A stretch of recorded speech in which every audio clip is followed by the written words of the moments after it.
Trading in the zone अध्याय 4 consistency यानी state of mind HindiAudiobook.com। आपने अभी तक इसके 3 चैप्टर ध्यान से सुन लिए हैं और उनके नोट्स भी ले लिए हैं। आपने यह भी जान लिया है कि किसी भी ट्रेडर के लिए विनिंग एटीट्यूड वाला स्टेट ऑफ माइंड होना पहली और आखिरी शर्त है। आपने एक कहावत अवश्य सुनी होगी कि बच्चे की खूबियां माँ से नहीं बल्कि पड़ोसियों से ज्यादा पता चलती है, क्योंकि हर माँ के लिए उसका बच्चा दुनिया में सबसे हटके होता है। हाँ, आप भी। मैं यहाँ पर एक Hindi audio book copycat marketing 101 की बात करना चाहूँगा, जिसे बर्क हेजेस ने लिखा है। इसे आप नीचे डिस्क्रिप्शन में दिए लिंक पर क्लिक करके भी सुन सकते हैं। इस ऑडियो बुक में हमारे सीखने के स्वभाव के बारे में बताया गया है। बर्क ने कहा है कि हम जिंदगी में हर चीज की नकल कर सकते हैं, लेकिन एक चीज की नकल करने से हम चूक गए हैं, वह है सच्ची दौलत बनाना। आइए थोड़ा नकल की पावर के बारे में बात करते हैं। इसके बाद हम उन कारणों पर गौर करेंगे जिस वजह से ज्यादातर लोग दौलत बनाने की नकल का तरीका नहीं खोज पाते हैं। हम सभी में कुछ खास गुण और योग्यताएं जन्मजात होती हैं, उन्हीं से हम यूनिक बनते हैं।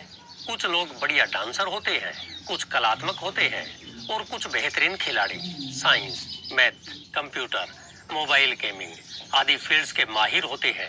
लेकिन अगर अरिजीत और सचिन तेंदुलकर को एक दूसरे के फील्ड बदलने को कहा जाए तो शायद वे उतना अच्छा परफॉर्म नहीं कर पाएंगे जितना वे अपने फील्ड में कर पाते हैं।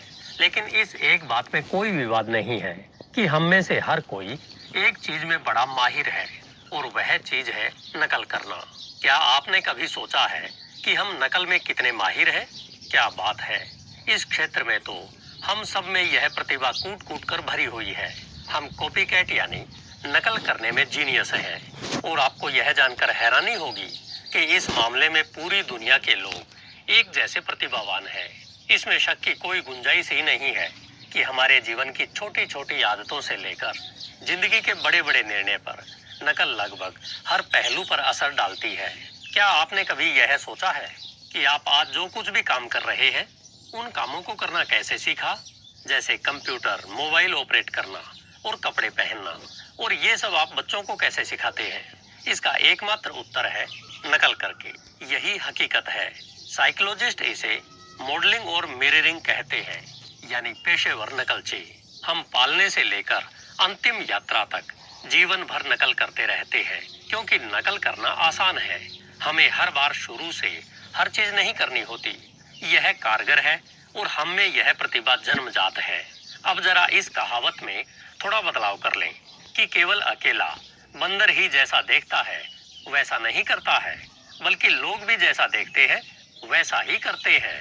अभी तक आपने डगलस की इस बुक के 3 चैप्टर सुनने के बाद आपने मेरी तरह अपने मन में यह विचार अवश्य महसूस किया होगा कि सिर्फ एक कंसिस्टेंट विनर ट्रेडर की तरह ट्रेडिंग यानी उसकी नकल करने से कोई इसकी तरह सोचने की उचित टेक्निक नहीं सीख सकता है। जैसा कि बर्क ने कहा है कि हर इंसान नकल में माहिर होने के बावजूद ज्यादातर ने दौलत बनाने के तरीके की नकल करना अभी तक नहीं सीखा है। आइए थोड़ा जानते हैं कि ट्रेडिंग साइकोलॉजी क्या होती है। प्रोफेसर संजय बख्शी के अनुसार हमारे दिमाग में डोपामाइन नामक खुशी का एक रसायन भंवरों की तरह होता है, जो एक फूल से दूसरे फूल पर मंडराता रहता है। जैसे नया ट्रेडर थोड़े थोड़े प्रॉफिट की वजह से एक शेयर से दूसरे शेयर पर दांव लगाता रहता है। छोटे छोटे प्रॉफिट की डिग्री रिलीज की गई डोपामाइन की क्वांटिटी के सीधे प्रोपोर्शनल होती है। पता है हमारे दिमाग में डोपामाइन कब कब रिलीज होता है? आप जब जब बहुत ज्यादा एक्साइटेड और खुश होते हैं, तब यह खुशी इसी का रिजल्ट होती है। यह खुशी हमें किसी अचानक मिले सुखद सरप्राइज की वजह से होती है। इनके अनुसार जो ट्रेडर अभी अभी ट्रेड में जीत कर आया है और एक कोकीन एडिक्ट के दिमाग की अगर MRI की जाए तो इनके बीच का फर्क बताना एक डॉक्टर के लिए इम्पॉसिबल होगा। डगलस के अनुसार लगभग हर नया ट्रेडर इसी ट्रेडिंग साइकोलॉजी के माइंडसेट के साथ ट्रेडिंग करता है। इसमें कोई दो राय नहीं है कि आप हर तरह के प्रयोग करने के लिए स्वतंत्र हैं, लेकिन अगर आप एक सफल कंसिस्टेंट विनिंग ट्रेडर बनना चाहते हैं, तब आपको यह सोचकर ट्रेडिंग को समझना होगा कि जैसे यह आपका आखिरी दिन है, इसलिए आपको और मुझे एक ट्रेडर के तौर पर इसे बेहद गंभीरता से लेना चाहिए। वॉल स्ट्रीट की एक पुरानी कहावत है कि मार्केट सिर्फ दो भावनाओं से चलती है। पहली भावना है लालच और दूसरी भावना है डर। डगलस कहते हैं कि ये दोनों ही इंटरनल इमोशनल कंडीशन मार्केट के बारे में हमारे अंदर अनसर्टिनिटी यानी अनिश्चितता पैदा कर देती है। अगर कोई ट्रेडर इन भावनाओं के जाल में फंस गया तो उसके पोर्टफोलियो पर इसका बेहद खराब प्रभाव पड़ सकता है। इस बारे में स्वर्गीय राकेश झुनझुनवाला ने कुछ टिप्स दिए हैं, जिनमें से कुछ इस प्रकार से हैं। नंबर 1, गलतियों से सीखें। नंबर 2, जहां इन्वेस्ट कर रहे हैं उस कंपनी का विश्लेषण करें। नंबर 3, मार्केट के हिसाब से चलें। नंबर 4, इन्वेस्टमेंट और ट्रेडिंग पोर्टफोलियो अलग अलग बनाएं। और नंबर 5, स्टॉक टिप्स से दूर रहें। वे अपने बारे में भी आगे कहते हैं कि अगर आप किसी बड़े इन्वेस्टर की सलाह से शेयर खरीद लेते हो और कुछ दिनों बाद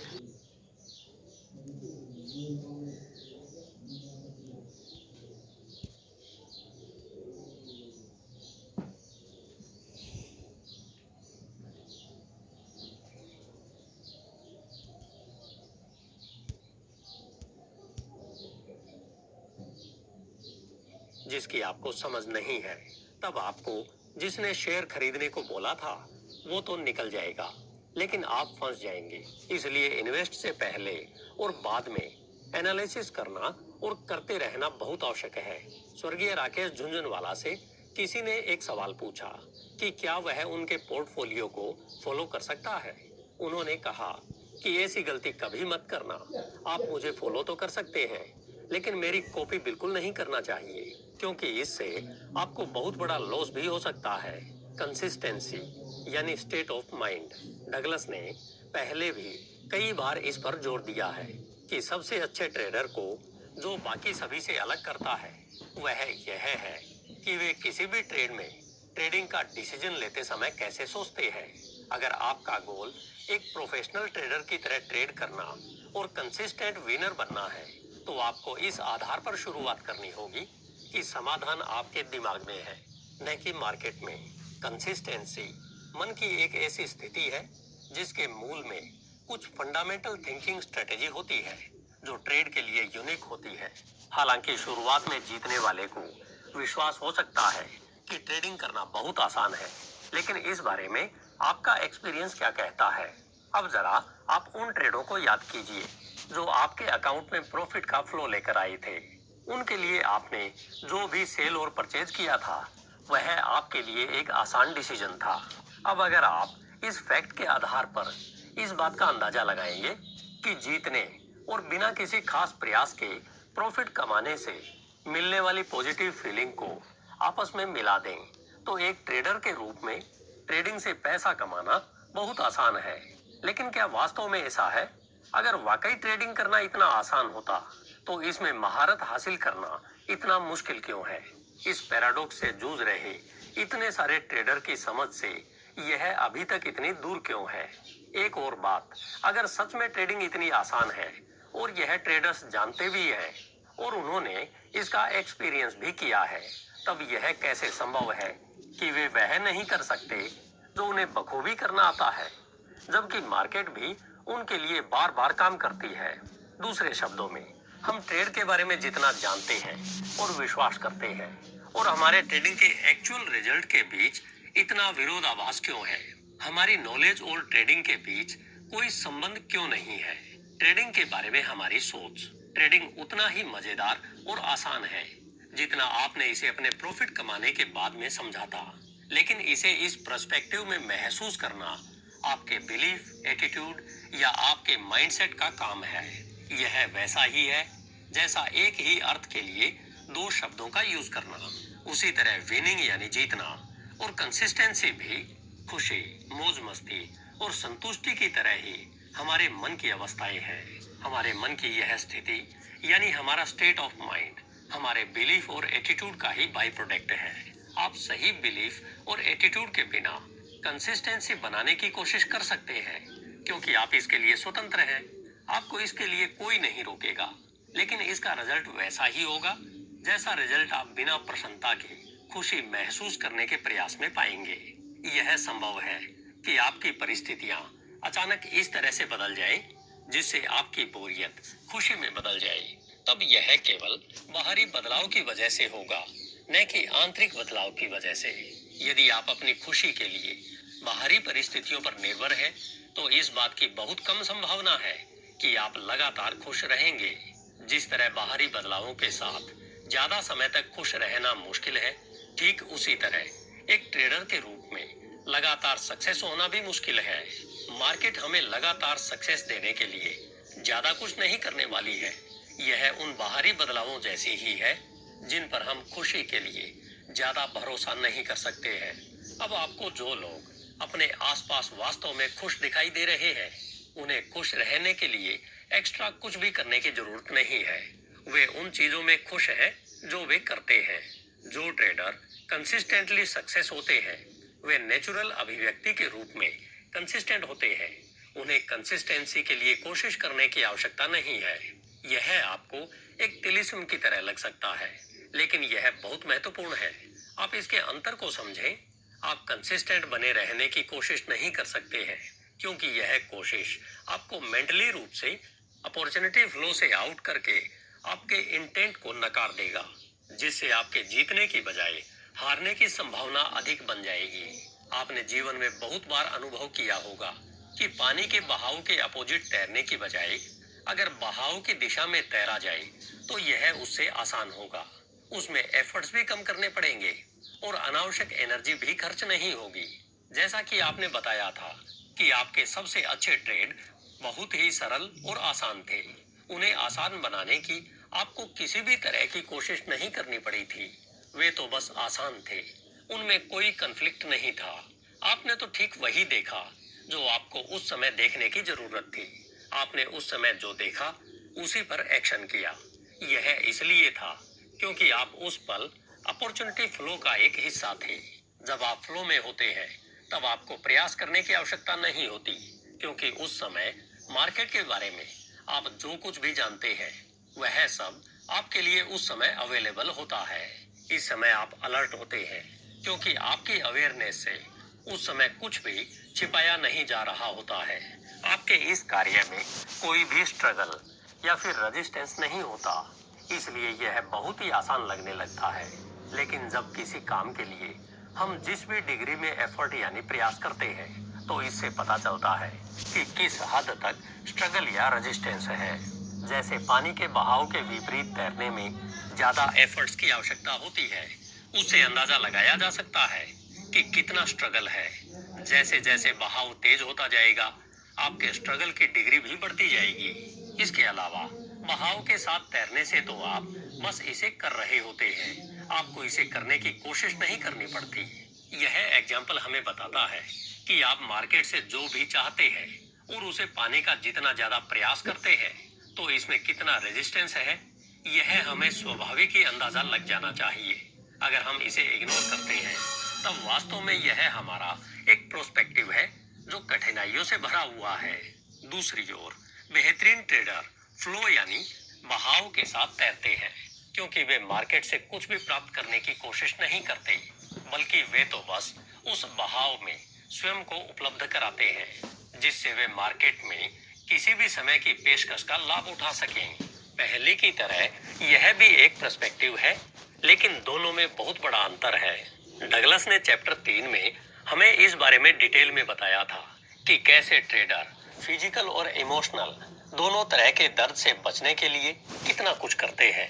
जब आप इस पर्सपेक्टिव से ट्रेडिंग करते हैं कि मार्केट से आप जो चाहते हैं या जो उम्मीद करते हैं उसे हासिल किया जा सके, लेकिन मार्केट का व्यवहार ऐसा नहीं है जो आपकी अपेक्षाओं को पूरा करे। आप मार्केट से जो चाहते हैं वह नहीं मिल रहा है, उस समय इस अंतर की भरपाई के लिए आपका मेंटल डिफेंस मैकेनिज्म एक्टिव हो जाता है, जिससे आपको किसी भी इमोशनल पेन का अनुभव न हो।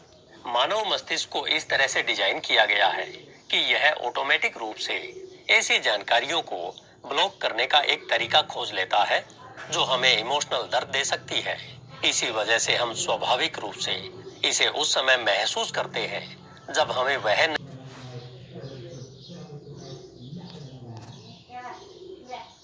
होता है, तब ऑटोमेटिक रूप से हम ऐसी जानकारी चुनेंगे जो हमारी अपेक्षा के अनुरूप हो, ताकि हम अपने मन को दर्द से मुक्ति दिला सकें।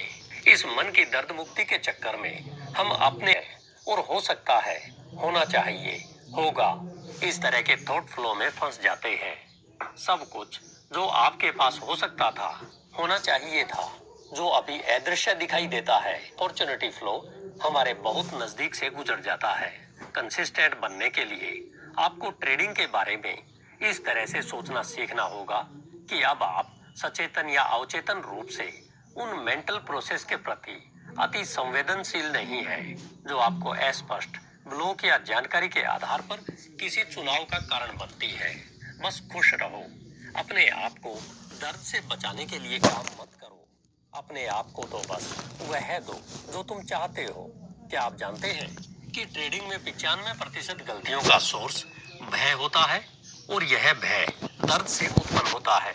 यदि आप एक ट्रेडर के रूप में लगातार गलतियां कर रहे हैं, तो आप कंसिस्टेंट नहीं हो सकते हैं, आप फ्लो को महसूस नहीं कर सकते।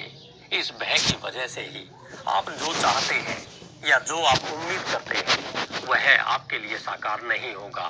इस सब के अलावा एक ट्रेडर के रूप में आप जो कुछ भी करने का प्रयास करते हैं, वह एक स्ट्रगल के सिवा कुछ भी नहीं होगा। इस दौरान आपको ऐसा लगेगा जैसे मार्केट आपके और आप मार्केट के साथ संघर्ष कर रहे हैं, और इससे बढ़कर यह भी लग सकता है कि मार्केट पर्सनली तौर पर आपके खिलाफ है। लेकिन हकीकत यह है कि असल में यह सब आपके दिमाग में चल रहा है। मार्केट ऐसी कोई भी इंफॉर्मेशन प्रोवाइड नहीं करती जिससे आप संघर्ष महसूस करें। अगर कोई स्ट्रगल है, तो यह केवल और केवल आपके एटीट्यूड और पर्सपेक्टिव के बीच है, और यह आपके दिमाग और टीवी के बीच भी एक संघर्ष है। अब आप सोच रहे होंगे कि मैं अपनी मेंटल प्रोसेस के प्रति अति संवेदनशील हुए बिना सही इंफॉर्मेशन के साथ भय मुक्त होकर, डगलस का इस बारे में आपके लिए सीधे तौर पर उत्तर है, जोखिम को स्वीकार करना सीखें, यानी learn to accept the risk. जोखिम को वास्तव में समझना। रिस्पॉन्सिबिलिटी के अलावा डगलस ने पिछले चैप्टर 3 में जिन मुद्दों पर चर्चा की थी, वे ट्रेडिंग से कम और आपकी सक्सेस से संबंधित मुद्दे ज्यादा हैं।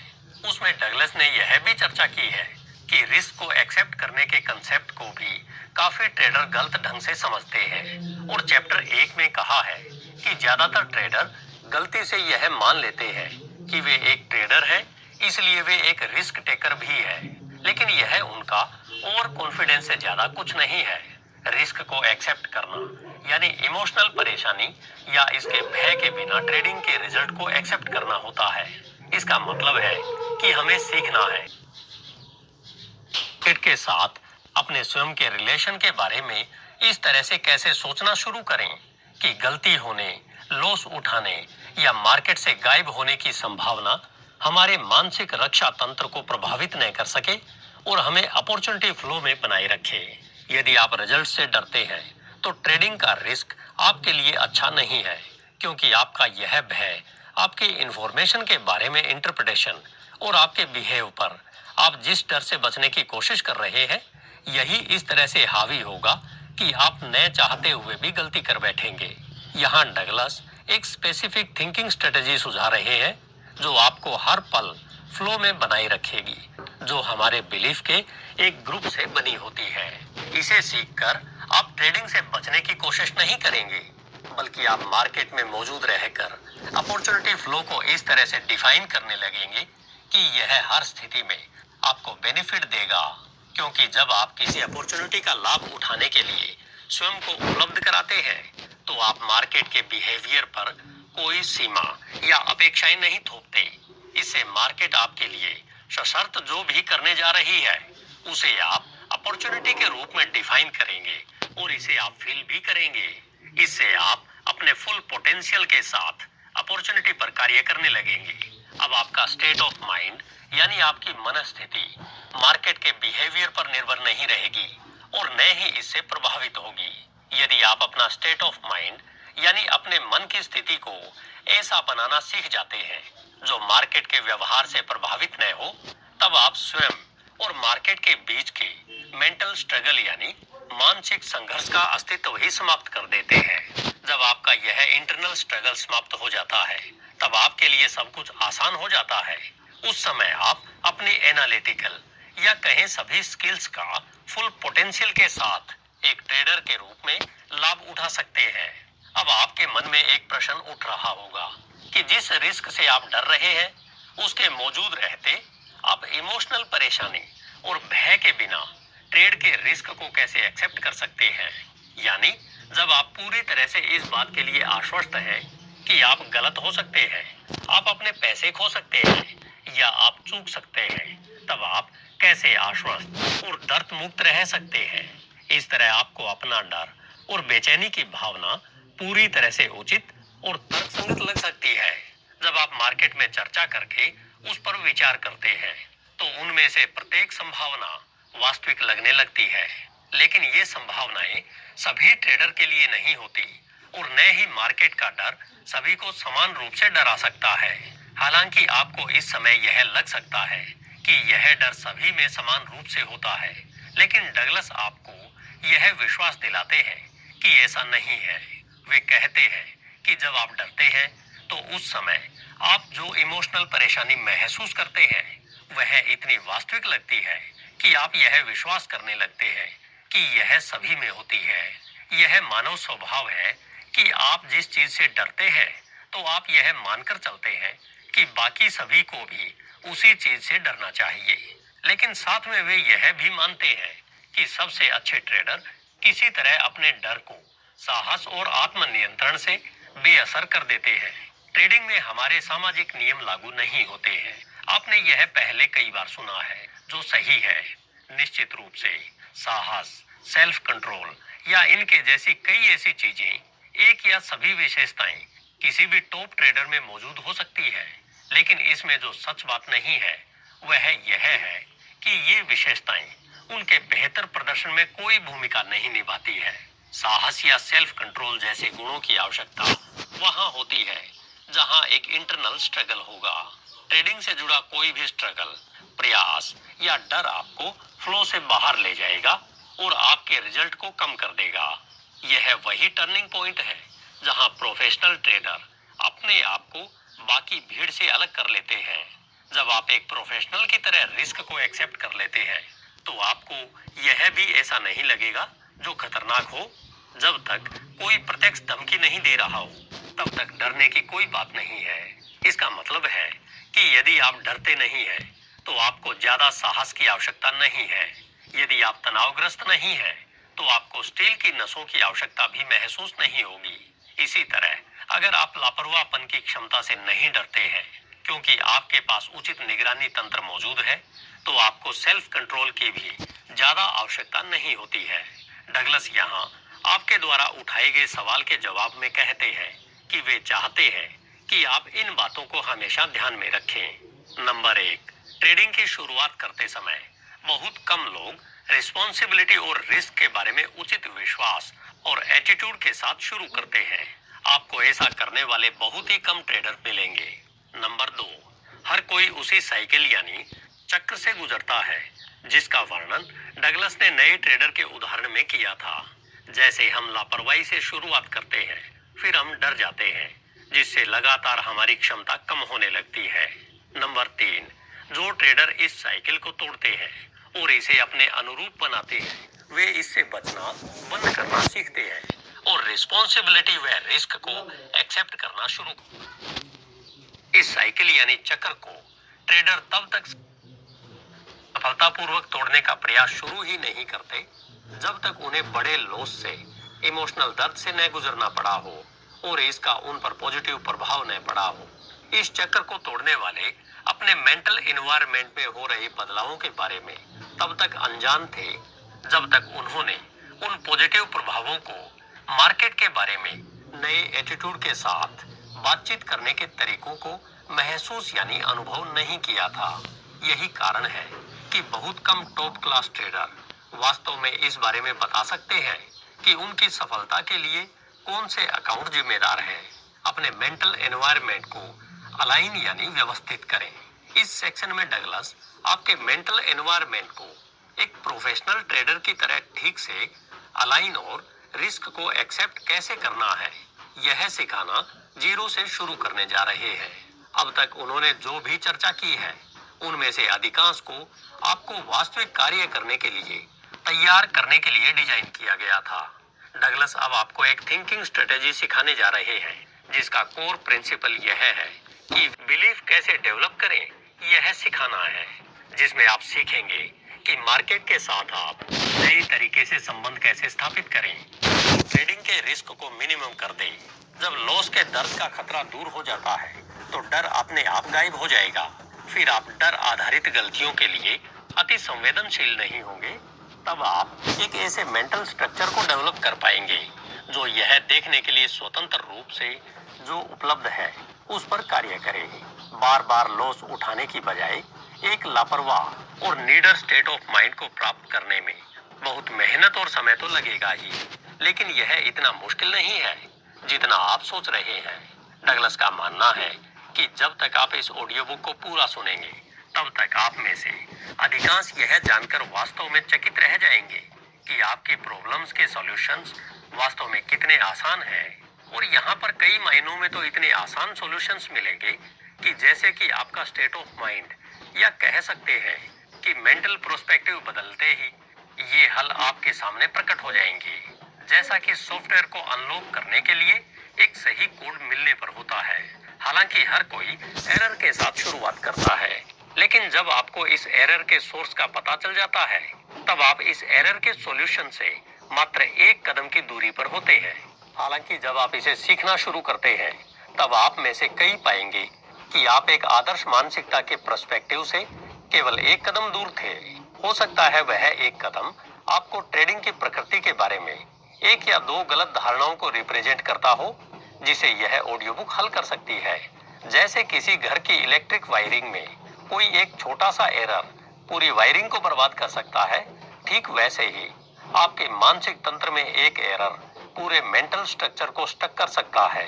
जब आप इस एरर को इस ऑडियो बुक की सहायता से खोज लेते हैं, तो आप इस तरह के इंटरनल मेंटल बदलाव को आहा मोमेंट की तरह महसूस कर सकते हैं। हम सभी ने कभी न कभी इस तरह के आहा मोमेंट को महसूस अवश्य किया है। बस इसमें फर्क यह है कि इसे हर कोई अलग तरह से फील करता है। जब आप इसे अनुभव करेंगे, तब आपको दुनिया भी अलग तरह से लगने लगती है, मानो यह अचानक से बदल गई हो। इस समय आप कुछ ऐसा कह सकते हैं कि आपने मुझे यह पहले क्यों नहीं बताया, या यह पूरे समय मेरे सामने था लेकिन मैंने इसे कभी देखा ही नहीं, या यह इतना आसान है तो मैं इसे क्यों नहीं देख सका। इस आहा अनुभव को महसूस करने के लिए हर किसी को अलग अलग समय लग सकता है। हो सकता है कि एक सक्सेस ट्रेडर बनने के लिए आपको जो कुछ जानने की आवश्यकता है, आप उसे पहले से ही जानते हो, लेकिन अभी यह आपकी आंखों से ओझल हो सकता है। कई ट्रेडर हो सकता है कि यह नहीं जानते हो कि वे असल में मार्केट को अपने तरीके से चलाने की कोशिश कर रहे हैं, जिसका रिजल्ट उन्हें फाइनेंशियल